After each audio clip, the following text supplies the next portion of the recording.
Yes, ആദ്യം തന്നെ SSLC-യിൽ പാസ്സായിട്ടുള്ള എല്ലാ കുട്ടികൾക്കും വിജയാശംസകൾ. ഇനി നമുക്ക് നോക്കേണ്ടത് +1 അഡ്മിഷനെ കുറിച്ചിട്ടാണ്.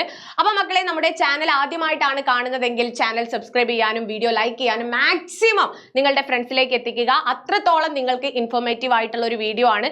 നമുക്ക് എങ്ങനെയാണ് +1 അഡ്മിഷന് വേണ്ടിയിട്ട് നമ്മൾ അപേക്ഷ സമർപ്പിക്കേണ്ടത്, അതിൽ എന്തൊക്കെ കാര്യങ്ങൾ ശ്രദ്ധിക്കണം, ഇതാണ് നമ്മുടെ ഇന്നത്തെ വീഡിയോന്റെ കണ്ടന്റ്. അപ്പൊ നമുക്കറിയാം, ട്രയൽ അലോട്ട്മെന്റ് നമുക്ക് വരുന്നത്, ആദ്യത്തെ ട്രയൽ അലോട്ട്മെന്റ് വരുന്നത് മെയ് 24-നാണ്. അതിനുശേഷമാണ് നമുക്ക് ഫസ്റ്റ് അലോട്ട്മെന്റ് വരുന്നത്, അത് ജൂൺ 2-നാണ്. അപ്പം നമുക്ക് എങ്ങനെയൊക്കെയാണ്, നമ്മുടെ കയ്യിൽ നിന്ന് ഒരു തെറ്റ് വന്നാൽ പോലും എന്താണ്, അത് നമ്മുടെ അഡ്മിഷനെ ബാധിക്കും. ഫസ്റ്റ് നിങ്ങൾ എന്ത് ചെയ്യണം, നിങ്ങൾ ഏത് കോഴ്സാണ് തിരഞ്ഞെടുക്കാൻ പോകുന്നത് എന്നതിനെ കുറിച്ച് ഒരു ക്ലാരിറ്റി നിങ്ങൾക്ക് ഉണ്ടായിരിക്കണം. അതായത് സയൻസ് ആണെങ്കിൽ തന്നെ ഏത് സയൻസ് ആണ്, ബയോ സയൻസ് ആണോ അല്ലെങ്കിൽ കമ്പ്യൂട്ടർ സയൻസ് ആണോ, ഇനി അതുപോലെ തന്നെ കൊമേഴ്സ്, ഹ്യൂമാനിറ്റീസ്, അതിൽ തന്നെ ഏതൊക്കെ കോമ്പിനേഷൻ ഉള്ള കോഴ്സാണ് എടുക്കേണ്ടത് എന്നതിനെ കുറിച്ചിട്ടൊക്കെ കൃത്യമായിട്ടുള്ള ധാരണ വേണം. എനിക്ക് ഏതാണ് നന്നായിട്ട് പഠിക്കാൻ പറ്റുക, ആ ഒരു കോഴ്സ് തിരഞ്ഞെടുക്കാൻ നിങ്ങൾ പ്രത്യേകം ശ്രദ്ധിക്കുക. ബാക്കിയുള്ള ആളുകളുടെ പ്രഷർ അനുസരിച്ചായിരിക്കരുത് നിങ്ങൾ നിങ്ങളുടെ കോഴ്സ് തിരഞ്ഞെടുക്കേണ്ടത്. നിങ്ങളുടെ അഭിരുചിക്കും നിങ്ങളുടെ താല്പര്യത്തിനും അനുസരിച്ചായിരിക്കണം എൻ്റെ മക്കൾ ഒരു കോഴ്സ് ഏതെടുക്കണം എന്ന് തീരുമാനിക്കേണ്ടത്. അപ്പൊ നിങ്ങൾ ആ കോഴ്സ് തീരുമാനിച്ചു കഴിഞ്ഞു കഴിഞ്ഞാൽ നിങ്ങൾ അടുത്തത് ചെയ്യേണ്ടത് നിങ്ങളുടെ അടുത്തുള്ള സ്കൂളുകളിലേക്ക് കൊടുക്കുക എന്നുള്ളതാണ്. അടുത്തുള്ള സ്കൂളുകളിൽ നിങ്ങൾക്ക് കിട്ടാനുള്ള ചാൻസസ് കൂടും.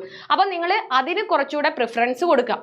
അപ്പൊ നമ്മൾ കൊടുക്കുന്നത് എങ്ങനെയൊക്കെയാണെന്നുള്ളത് മിസ് ഒന്നുകൂടെ പറഞ്ഞുതരാം, എങ്ങനെയാണ് നമ്മൾ അപേക്ഷ സമർപ്പിക്കേണ്ടത്. അപ്പം വായിക്കുന്ന സമയത്ത് സംശയമൊക്കെ മിസ് ക്ലിയർ ചെയ്ത് തരാം.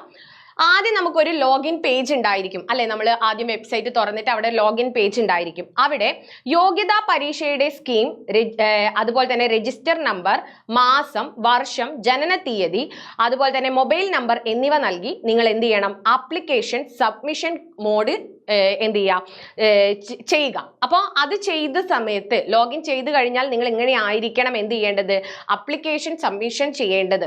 അതിനുശേഷം നിങ്ങൾ എന്ത് ചെയ്യണം, അത് തിരഞ്ഞെടുക്കുകയും സെക്യൂരിറ്റി ക്യാപ്ച ടൈപ്പ് ചെയ്ത് സബ്മിറ്റ് ചെയ്യുകയും ചെയ്യണം. അതായത് നിങ്ങൾ എന്ത് ചെയ്യണം, അപ്ലിക്കേഷൻ സബ്മിഷൻ മോഡ് എന്ന് പറയുന്നത് ഞാൻ സ്വന്തമായിട്ടാണോ അല്ലെങ്കിൽ സ്കൂളിന്റെ സഹായക കേന്ദ്രമായി അല്ലെങ്കിൽ മറ്റു രീതിയിലാണോ എന്നുള്ളതാണ് അവിടെ അപ്ലിക്കേഷൻ സബ്മിഷൻ മോഡ് എന്ന് പറയുന്നത്. അപ്പൊ അതൊക്കെ ചെയ്ത് നിങ്ങൾ എന്ത് ചെയ്യുക, അവിടെ സെക്യൂരിറ്റി ഇതൊക്കെ ലോഗിൻ ചെയ്യുന്ന സമയത്ത് നിങ്ങളുടെ ജനന തീയതി, കാര്യങ്ങൾ, അപ്ലിക്കേഷൻ നമ്പർ ഒക്കെ കൊടുത്തിട്ട് നിങ്ങൾക്ക് എന്ത് വരും, ഒരു സെക്യൂരിറ്റി ക്യാപ്ച വരും. അതും കൂടെ നമ്മൾ അവിടെ കൊടുത്ത് സബ്മിറ്റ് ചെയ്ത് കഴിഞ്ഞാൽ നമ്മുടെ ആപ്ലിക്കേഷൻ ഫോമിലേക്ക് നമ്മൾ കടക്കും.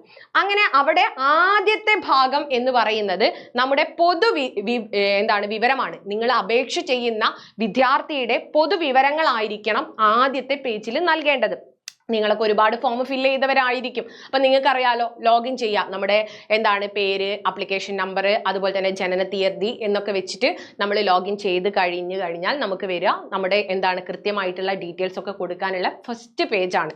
ആ പേജിൽ നമ്മൾ എന്തൊക്കെ കൊടുക്കണം, അപേക്ഷകന്റെ ജാതി, കാറ്റഗറി, താമസിക്കുന്ന പഞ്ചായത്ത്, താലൂക്ക്, അതുപോലെ തന്നെ NCC, സ്കൗട്ട്, അങ്ങനത്തെ പ്രാതിനിധ്യം, 10ാം ക്ലാസ് പഠിച്ച സ്കൂൾ തുടങ്ങിയ വിവരങ്ങളായിരിക്കണം ആ ഒരു പേജിൽ നിങ്ങൾക്ക് നൽകാനുണ്ടായിരിക്കുക.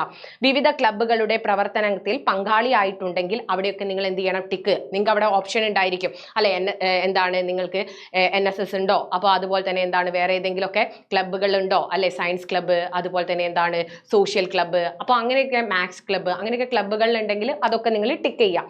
ആദ്യ തവണ പരീക്ഷ പാസ്സായവരാണെങ്കിൽ ചാൻസ് 1, അതായത് നമ്മൾ ആദ്യമായിട്ടാണ് ഈ ഒരു വർഷം തന്നെയാണ് പാസ്സായത്, അപ്പൊ നമ്മൾ ആദ്യത്തെ വർഷത്തിൽ തന്നെയാണ് പാസ്സായത്, അപ്പൊ നമ്മൾ അവിടെ ചാൻസ് 1 എന്നായിരിക്കണം കൊടുക്കേണ്ടത്. പിന്നെ അതുപോലെ തന്നെ ആദ്യമായിട്ട് പരീക്ഷ എഴുതിയ വർഷം തന്നെ പരീക്ഷയിലൂടെ ജയിച്ചവരാണെങ്കിലും അവരും ചാൻസ് 1 എന്നാണ് രേഖപ്പെടുത്തേണ്ടത്. ഒന്നിലധികം തവണയാണ് പാസ്സായതെങ്കിൽ എത്ര തവണയായിട്ടാണ് ആ പാസ്സായത് എന്നുകൂടെ, ആ എത്രാമത്തെ ചാൻസിലാണ് പാസ്സായത് എന്ന് അവിടെ രേഖപ്പെടുത്തണം. പൊതുവിവരങ്ങൾ സബ്മിറ്റ് ചെയ്താൽ ഗ്രേഡ് രേഖപ്പെടുത്താനുള്ള പേജ് വരും. അങ്ങനെ പൊതുവിവരങ്ങൾ കഴിഞ്ഞു കഴിഞ്ഞാൽ നിങ്ങൾക്ക് നെക്സ്റ്റ് പേജ് എന്ന് പറയുന്നത് ഗ്രേഡ് ആണ്. അപ്പോൾ ആ ഗ്രേഡ് രേഖപ്പെടുത്താനുള്ള ഒരു പേജ് നെക്സ്റ്റ് വരും. അപ്പൊ ഗ്രേഡ് പോയിന്റ് നൽകിയാൽ സുപ്രധാനമായിട്ടുള്ള ഒരു ഓപ്ഷൻ നൽകുന്ന പേജിലാണ് നിങ്ങൾ എത്തുക. അതായത് ഗ്രേഡ് നൽകി കഴിഞ്ഞ് എല്ലാത്തിൻ്റെയും ഗ്രേഡൊക്കെ നൽകി കഴിഞ്ഞു കഴിഞ്ഞാൽ നിങ്ങൾക്ക് എത്തുന്നത് മറ്റൊരു പേജിലേക്കാണ്.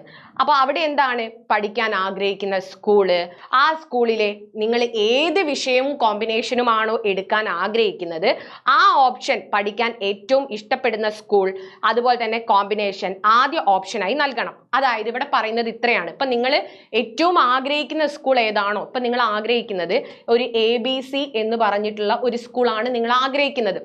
അപ്പൊ നിങ്ങൾ ആഗ്രഹിക്കുന്ന അല്ലെങ്കിൽ നിങ്ങളുടെ വീടിന് അടുത്തുള്ള ഒരു സ്കൂൾ എന്ത് ചെയ്യുക, നിങ്ങൾ ആദ്യത്തെ ഓപ്ഷൻ ആയിട്ട് വെക്കുക.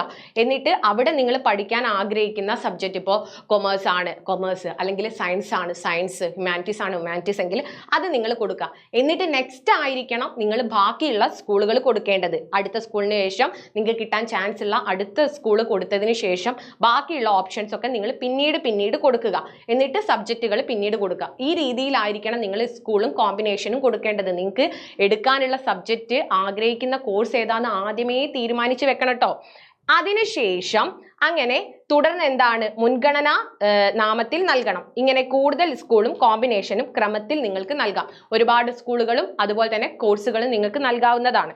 പ്രവേശന സാധ്യത മനസ്സിലാക്കാൻ കഴിഞ്ഞ വർഷത്തെ അവസാന റാങ്ക് വിവരങ്ങൾ വെബ്സൈറ്റ്, അതായത് ഈ നൽകിയിട്ടുള്ള വെബ്സൈറ്റിൽ എന്താണ് പ്രസിദ്ധീകരിച്ചിരിക്കും. അലോട്ട്മെന്റ് ലഭിച്ചാൽ അതിനുശേഷമുള്ള ഓപ്ഷൻ ലോവർ ഓപ്ഷൻ റദ്ദാക്കും. അതായത് നിങ്ങൾക്ക് ഇപ്പോൾ ആദ്യം നിങ്ങൾ കൊടുത്ത സ്കൂളാണ് കിട്ടിയിട്ടുള്ളത്, ഈ ABC എന്ന് പറയുന്ന സ്കൂളാണ് നിങ്ങൾക്ക് ആദ്യം തന്നെ കിട്ടിയിട്ടുള്ളതെങ്കിൽ താഴെ കൊടുത്തിട്ടുള്ള എല്ലാ ഓപ്ഷനും എന്താണ് അവർ റദ്ദാക്കും. കാരണം നിങ്ങൾ ഏറ്റവും ഇഷ്ടപ്പെടുന്ന സ്കൂളിൽ നിങ്ങൾക്ക് കിട്ടിയല്ലോ. ഇനി അഥവാ നിങ്ങൾക്ക് ഒരു മൂന്നാമത്തെ സ്കൂളിലൊക്കെയാണ് നിങ്ങൾ കൊടുത്തത് കിട്ടിയതെങ്കിൽ താഴെയുള്ളത് റദ്ദായിട്ട് മുകളിലേക്കുള്ളത് എന്താണ് അവിടെ ഉണ്ടായിരിക്കും. ഓക്കെ, അപ്പോൾ അലോട്ട്മെന്റ് ലഭിച്ചത് മുകളിലുള്ള ഓപ്ഷൻ ആണെങ്കിൽ ഓപ്ഷനുകൾ ഹയർ ഓപ്ഷൻ നിൽക്കും. അതായത് നിങ്ങൾക്ക് ഇപ്പോൾ താഴെയുള്ള ഒരു സ്കൂളാണ് കിട്ടിയതെങ്കിൽ മുകളിലുള്ളതൊക്കെ എന്താണ് വീണ്ടും ഹയർ ഓപ്ഷനിൽ തന്നെ നിൽക്കും. ആവശ്യമുള്ള ഓപ്ഷൻ നൽകി ക്ലിക്ക് ചെയ്ത് സബ്മിറ്റ് ചെയ്താൽ അപേക്ഷയുടെ മൊത്തം വിവരങ്ങൾ പരിശോധനയ്ക്ക് ലഭിക്കും. ആവശ്യമെങ്കിൽ തിരുത്തൽ വരുത്തി ഫൈനൽ കൺഫർമേഷൻ നൽകി അപേക്ഷ എന്താണ് പൂർത്തീകരിക്കണം. ഈ രീതിയിലായിരിക്കും നിങ്ങൾക്ക് അപേക്ഷ എന്താണ് സമർപ്പിക്കാനുണ്ടായിരിക്കുക. അപ്പോൾ ക്ലിയർ ആയെന്ന് വിചാരിക്കുന്നു. ആദ്യം ലോഗിൻ ചെയ്യും, അതിനുശേഷം നിങ്ങളുടെ പൊതുവിവരങ്ങൾ കൊടുക്കും, അല്ലെ ക്ലബ്ബുകൾ കാര്യങ്ങൾ കൊടുക്കും, അതിനുശേഷം എന്താണ് നിങ്ങളുടെ മാർക്ക് ഗ്രേഡ് കാര്യങ്ങളൊക്കെ കൊടുക്കും. അതിനുശേഷം എന്താണ് നിങ്ങൾക്ക് ഏത് സ്കൂളാണ് വേണ്ടത് അതിന്റെ ഓപ്ഷന് കാര്യങ്ങളൊക്കെ കൊടുക്കേണ്ടതാണ് അവസാനത്തെ പേജ്. ഓക്കെ, അപ്പോൾ ഈ രീതിയിലായിരിക്കും നമ്മൾ അലോട്ട്മെന്റിന് കൊടുക്കുക. അപ്പോൾ ഏതാനും ദിവസങ്ങൾക്കകം എന്താണ് നിങ്ങളുടെ ഫോമൊക്കെ വരുന്നതായിരിക്കും.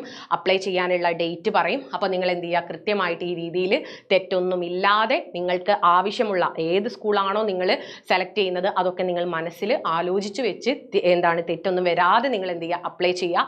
എല്ലാവർക്കും wish you all the best, very best guys. എല്ലാവർക്കും എന്താണ് നല്ലൊരു സ്കൂള്, നിങ്ങൾ ആഗ്രഹിക്കുന്ന കോഴ്സ് കിട്ടട്ടെ. അപ്പോൾ നമുക്ക് മറ്റൊരു വീഡിയോയിൽ കാണാം. അതുവരെ ടാറ്റാ ബൈ.